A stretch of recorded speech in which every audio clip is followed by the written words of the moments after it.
Sambar అన్నిటిలోకి the best sambar ఏదంటే నేను Udupi style అని చెప్తాను. ఎందుకంటే యూనిక్ ఫ్లేవర్స్ ఉంటాయి ఇందులో, అందుకే ఇది all time my favourite sambar అనమాట. So the same recipe I'm gonna do today. ఈ రెసిపీలో నో ఆనియన్ నో గార్లిక్ కూడా. So you can try this in season of Karthika మాసం అండ్ ఆల్. అప్పుడు ఇప్పుడని కాకుండా ఎప్పుడైనా ట్రై చేసిన ది బెస్ట్గా వచ్చే సాంబార్ రెసిపీ అనడంలో ఎలాంటి సందేహం లేదు. నమస్తే, నా పేరు Satya. Welcome back to my channel KB food lab.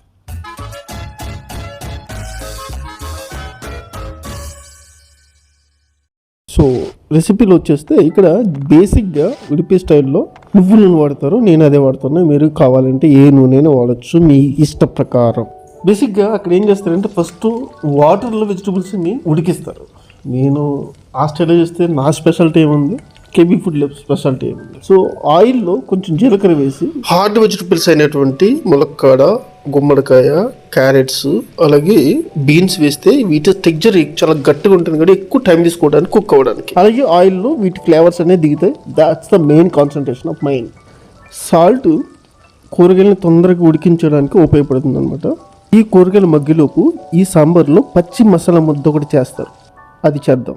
దానికోసం ఒక పాన్లో ఒక పెద్ద టేబుల్ స్పూన్ జీలకర్ర, కొద్దిగా ఆవాలు, ఒక టీ స్పూన్ సోంపు, చిటికెడు మెంతులు, 2 టేబుల్ స్పూన్ల పచ్చిశనగపప్పు, 1 టేబుల్ స్పూన్ మినపగుళ్ళు లేదా మినప్పప్పు, 1 టేబుల్ స్పూన్ కందిపప్పు, వీటితో పాటు 1 టీ స్పూన్ సాల్ట్ కూడా వేసి స్లో ఫ్లేమ్లో 5 నిమిషాల పాటు డ్రై రోస్ట్ చేస్తే కాసేపటికి దోరగా వేగుతాయి. ఆ తర్వాత అరకప్పు కొబ్బరి పొడి వేసి 2 మినిట్స్ డ్రై రోస్ట్ చేసేసి లాస్ట్లో దించే ముందు 1 టేబుల్ స్పూన్ ధనియాల పొడి, చిటికెడు ఇంగువ, 1/2 టీ స్పూన్ పసుపు, 1 టేబుల్ స్పూన్ కారం వేసి గ్రైండ్ చేసి పెట్టుకోండి. This is perfect Udupi style sambar పొడి.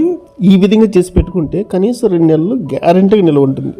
సాంబార్ పొడి రెడీ అయ్యేలోపు ఒకవైపు కూరగాయలు కూడా 60% మగ్గిపోయినాయి. ఆ తర్వాత లాస్ట్లో చాలా సాఫ్ట్గా ఉండే కీరదోసకాయ, టమాటా ముక్కలు వేసి 2 కప్పుల నీళ్లు, అలాగే 1 కప్పు ఆల్రెడీ ఉడకబెట్టిన కందిపప్పు వేసేసి 5 నిమిషాల పాటు హై ఫ్లేమ్ మీద ఉడకనిద్దాం.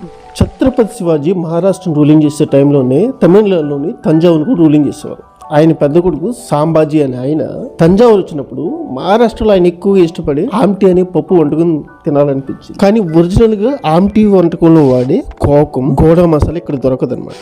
సో లోకల్ గా దొరికే చింతపండు, కొన్ని లోకల్ స్పైసెస్, కొబ్బరి, ఎండుమిర్చి వేసి అలాగే కొన్ని గుమ్మడికాయ ముక్కలు, మునక్కాయ ముక్కలు వేసేసి ఒక వెరైటీ డిష్ చేశాడు. ఆ తర్వాత అది అక్కడ చాలా బాగా ఫేమస్ అయింది సాంబార్ అనే పేరుతో. సో అలాగా సాంబాజీ పేరు మీద సాంబార్కి సాంబార్ అనే పేరు వచ్చిందని ఒక స్టోరీ. సాంబార్ స్టోరీ సంగతి పక్కన పెడితే ఉడిపి సాంబార్లో బెల్లం అండ్ చింతపండు వెరీ కామన్. చింతపండు బదులు లెమన్ యూజ్ చేశాను, అంతే తేడా.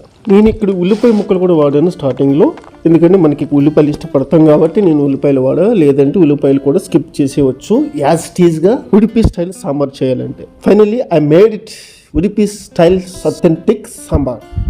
If you like this recipe and content, please like, share, subscribe, share with your family and friends. Thank you very much. Namaste.